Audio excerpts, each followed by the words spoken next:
All right, welcome to Momentum Podcast, episode 5. We're doing it from the home front today. So, right out in front of where everything got started, in front of our Momentum trailer here. So, welcome. Thanks for watching. And I think we're going to start with what we're going to do. Yeah. What are we going to talk about today? So Adam and I just finished up our own weekly accountability session that we do with each other, and after working through that, one big thing that stood out for us this week was the importance of grinding, and how there's a lot to play with there. And we did the episode on time management. And so once you kind of figure out how much spare time you really have and where you're wasting it, then what do you do with that time? And setting up everybody's different, everybody's capacity and bandwidth is different. And then within that, each individual, it fluctuates in there too. So you'll have times where you're more productive and feeling motivated, and then you'll have times where you're tired and worn out. And so you need to, once you know how much spare time you have, then you need to look at your own personal bandwidth and identify what you're capable of, what is your output, and then start filling that time out with working towards your goals. Yeah, and I think it's more of just getting your base operating level. Like, where is your level going to be? Like, once you go through and you identify your extra time and, what you have to deal with every day, but, like, you have to create a new standard for yourself. And I think that's something Ed Milet says a lot about, is, like, raise your standard.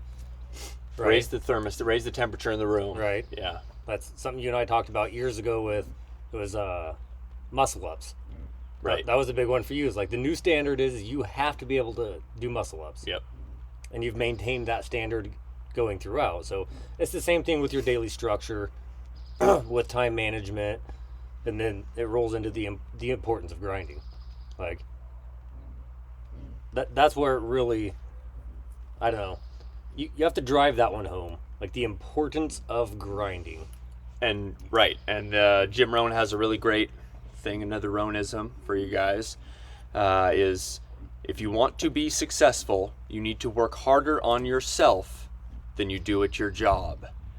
And so, and if you're not working very hard on your job, then maybe you need to get a new job. Yeah, you need a fucking new job. But so we have this 8 hours a day that we spend at our day jobs, and then we have this other 8 hours of day that is spent commuting, which we can talk about, right? What you can do, options for commuting, and then you're eating, and so once you identify what you're spending that other 8 hours on, how are you going to work harder in those 8 hours than you do at the 8 hours at your job? And it's going to look different for different, if you are wanting to be a contractor, and so in those other 8 hours, you're bidding jobs and you're also building things and you're out there contracting, your bandwidth is going to be a lot smaller because of the physical labor aspect. And if you're a carpenter at work, like, okay, well, you need to realize that and gauge your expectations and set up some realistic goals, because you can't be working 16 hours a day, because you're just going to burn the midnight oil. There's going to be nothing left, and you're going to be a miserable person. So, but yeah, setting up the time to do it. Zach and I always go back and forth, and just think about how comical it is we go to work and we stay focused on being present at where we're at. Like, we both currently have other jobs. We're not Momentum full-time right now. Like, that's something that we have to continually stay focused on, about being present 100% of the time with where you are at. So if you're at work, you can't be thinking about other things. I can't be focusing on momentum when I'm at work. When I'm at work, I need to be the 100% best that I can be in that area. And then when it's time to check out, as soon as I've done my 8 or 10 or 12 hours, whatever I have to do, I check out, and then I start rolling, like with commuting, right?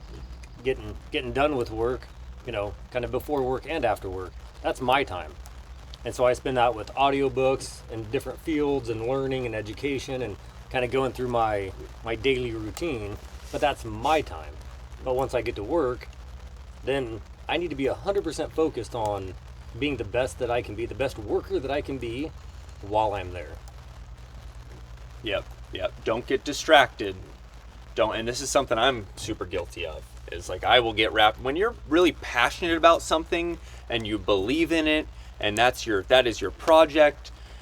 It occupies your mind all the time. It does. And so you need to, especially when you're in a position like me where I rely on my day job to provide for my family and pay my bills, I need to make sure that is a part of my grinding. Like it's a necessary component. I need the income. I need that. And so it's just as important that I stay 100% present at work as it is that 8 hours of off time that I'm spending listening to audiobooks, going to the gym, doing self-care.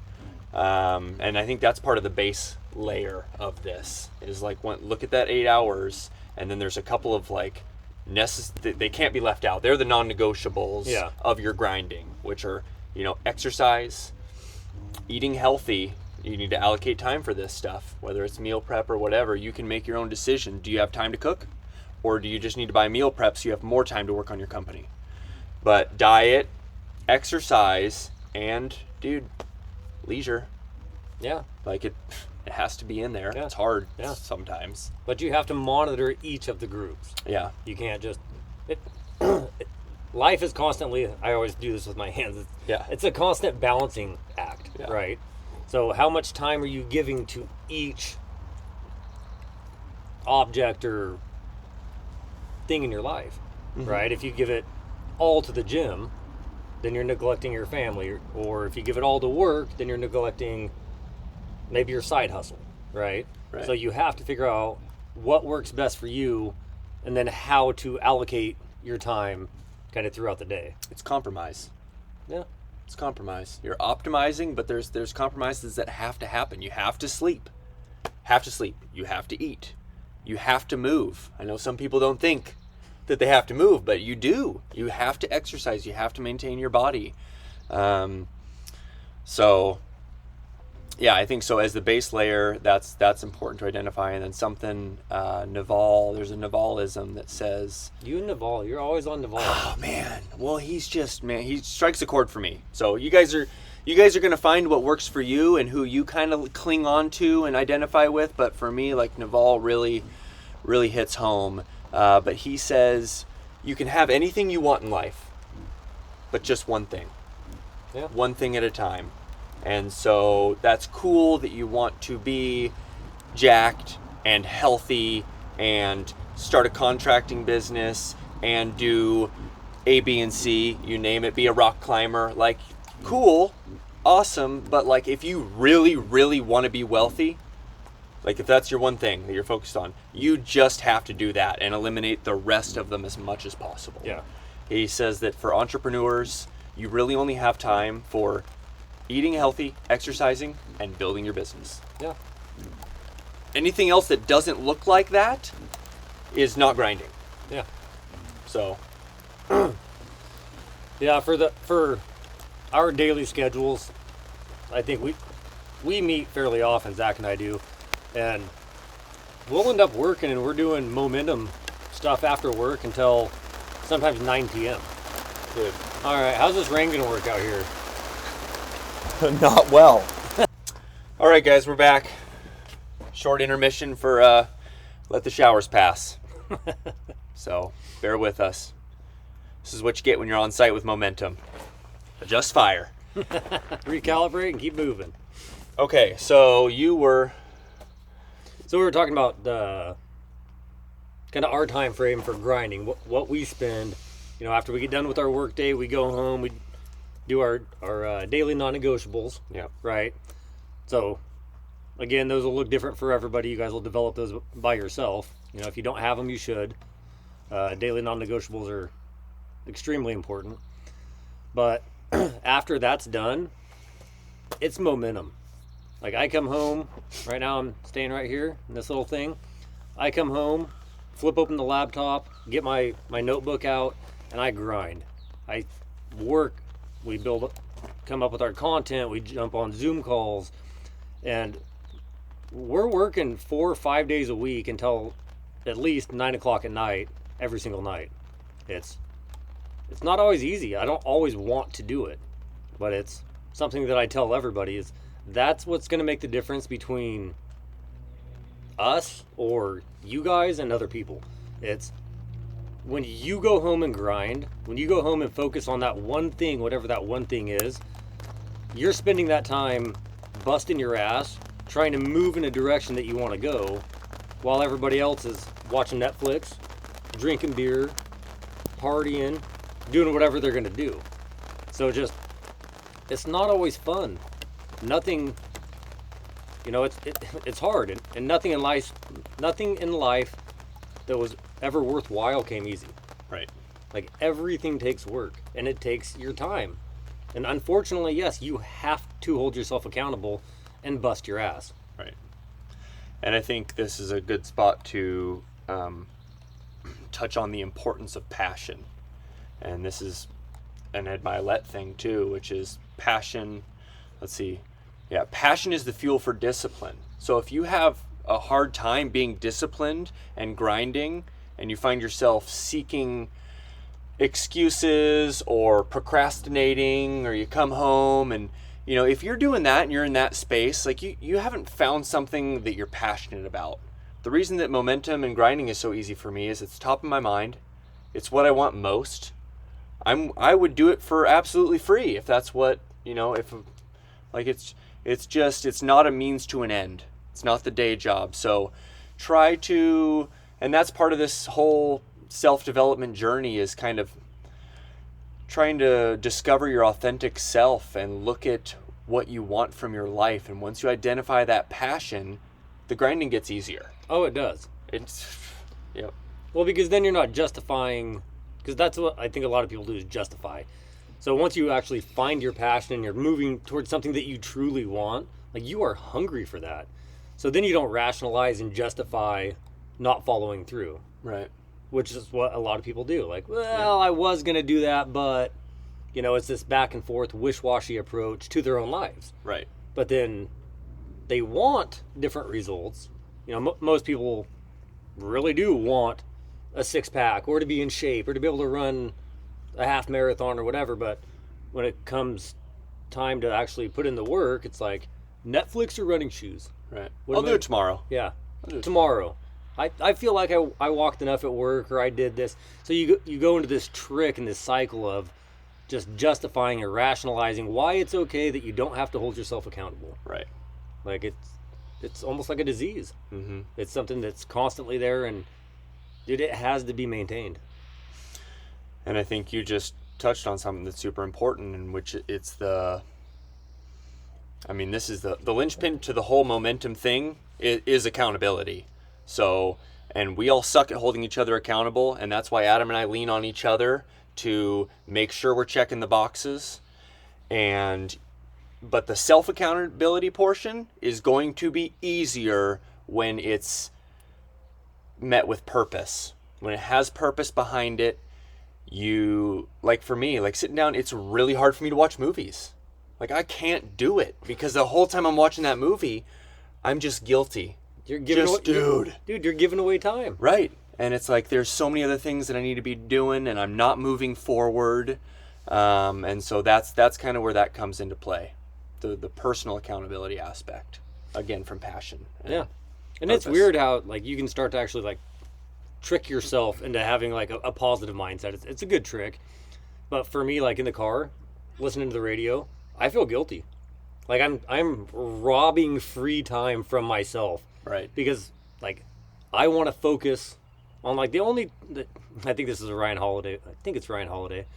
But he goes, there's two things that my car runs off of: fuel and audiobooks. Yeah. Dude. Yeah. That's the same for me. I don't listen to the radio.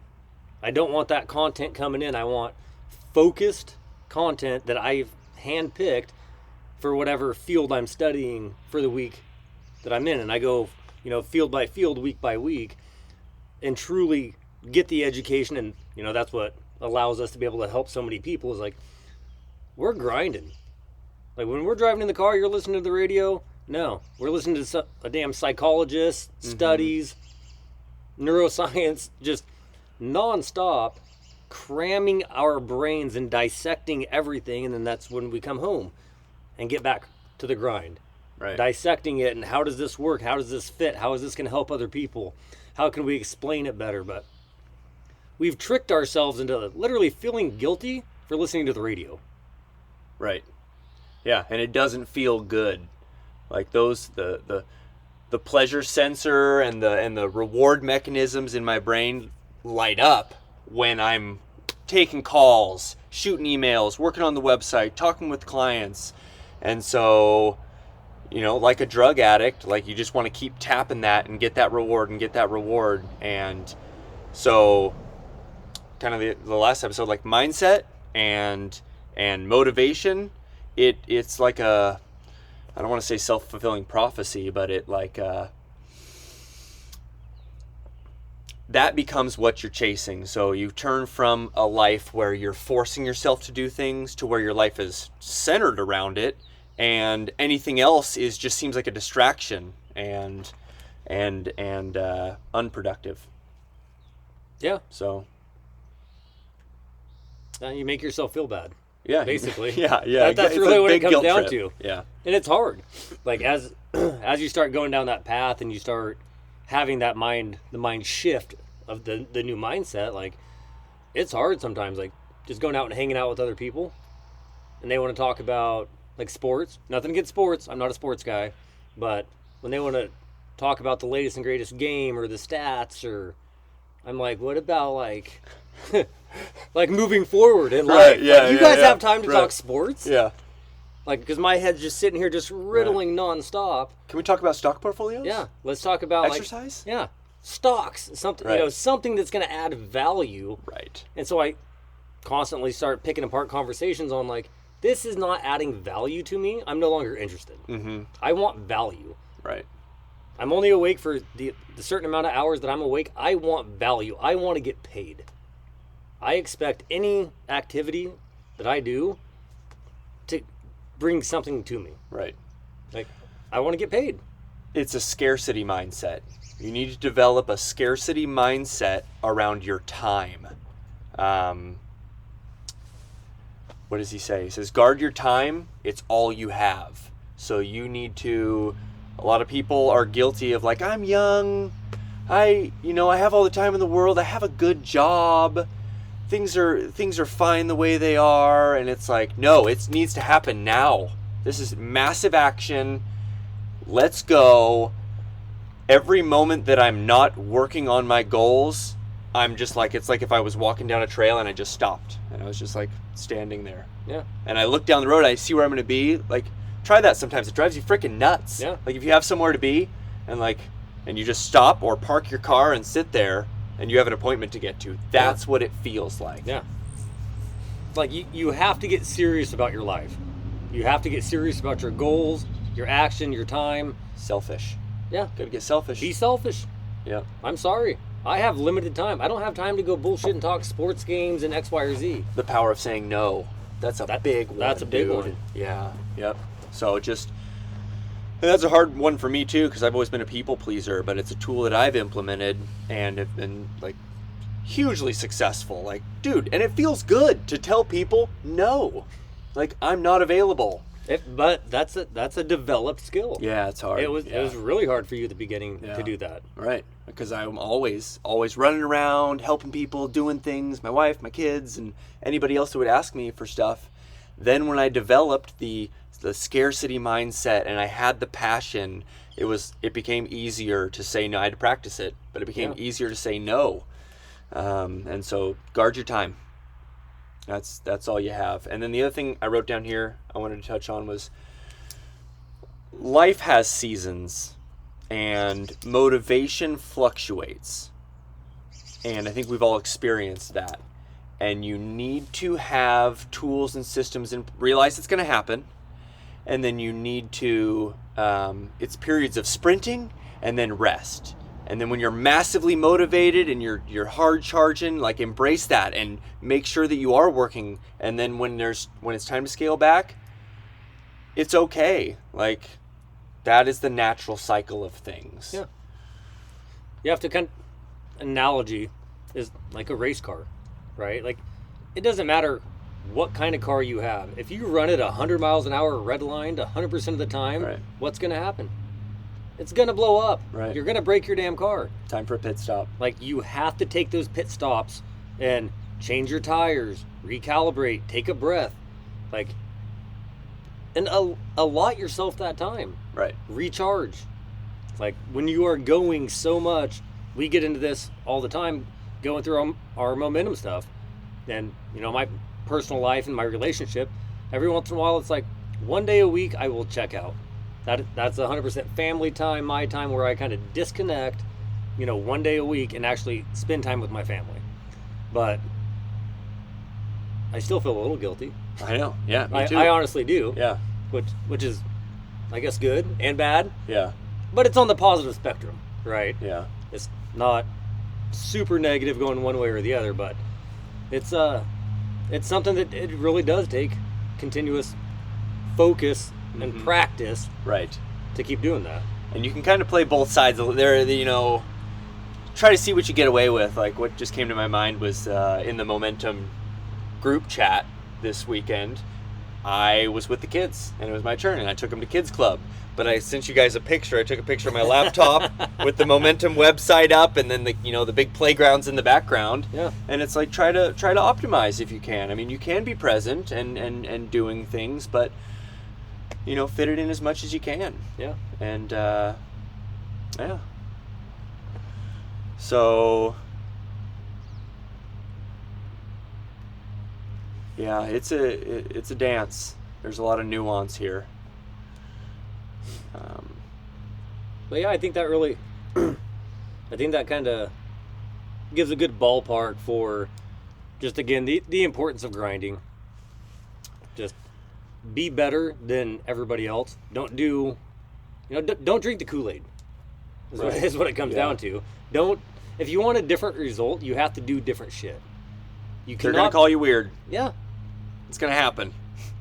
If you're working hard on yourself and you're doing building these projects, and like, everyone's gonna be like, slow down. You're gonna burn yourself out. Yeah, what are you doing? You're crazy.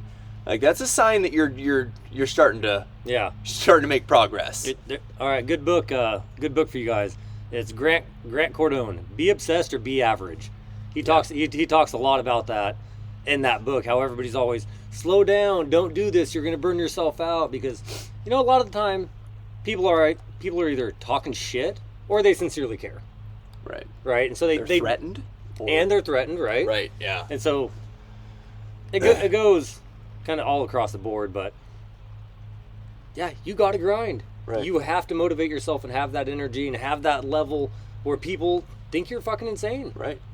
You have to have that level. It takes that level of work. Yeah. It takes, to get unconventional results, you have to be unconventional. If you want crazy awesome good things for your life, you have to be crazy awesome. You have to do some weird shit. Yeah, it's gonna look crazy. Yeah. And your family's gonna talk shit. For sure. They'll pretend like they're supportive, those fake supportive people are friends, like, oh yeah, I hope it goes whatever. Yeah, seems cool. Yeah. But nobody gives you the time of day or wants to hear about it. They just want to talk about themselves. Like, I want to talk about momentum. Right. Like, but just be aware of that. And then I wanted to circle back to what we were talking about the seasons and the fluctuations in motivation. What's really helpful, no man is an island. You can't just go it alone. And so in those seasons, in the winters where you're trying to get back into spring and get your motivation back up, it is super useful to have accountability partners that know your goals, that hold you accountable, because you might let yourself slide, but having a network and a community around you, you know, helps the fire burn when it's kind of, you know, it's simmering. And so having other motivated people around you when you're going through a low time fuels that fire, and it's crucial. Yeah, and everything we do with momentum, that's what's so great about momentum and the package and the community, the environment, everything that we create is we hold each other accountable. So if you're in a slump, I'm sorry, I don't really give a shit. You're gonna produce, Right. because you signed up telling me that you wanted to produce. Mm-hmm. You wanted better. I'm sorry that you're having a hard time. I get that everybody has a hard time in life, but we have to learn to operate under all conditions with forward momentum. We have to keep doing that. So that's the greatness behind momentum is, yes, we're realistic and we understand that there's that fluctuation, but having that underlining base level of accountability to make sure that at a minimum you're moving forward. Necessary. You're not spiraling out of control, So necessary. because that's what we're here for. Right. To help you get refocused and pull you back out of the gutter and keep moving forward. What can we do to help you? Right? Like, sucks you're going through a hard time, not going to let you slide. What can we do to help? Yeah. Do you We need might have some- to modify, adjust, Yeah. recalibrate. Right. Team mentality. If one player is sucking and dragging and bringing the rest of the team down, like, that's not an option. Yep, let's go. Yep. All right. All Happy right, with I that? liked it. Yeah, episode 5. Guys, make sure you're liking and subscribing the videos. We would really, really help it. Throw us some comments Yeah. if you can. Let us know. We feel like we're improving, but I think that Yeah. that's kind of normal. But yeah, definitely, if you could, comment. We'll get back to you. Definitely looking for any cool critiques, or if you guys just feel like talking shit, throw it our way. See you next week. All right, thanks, guys.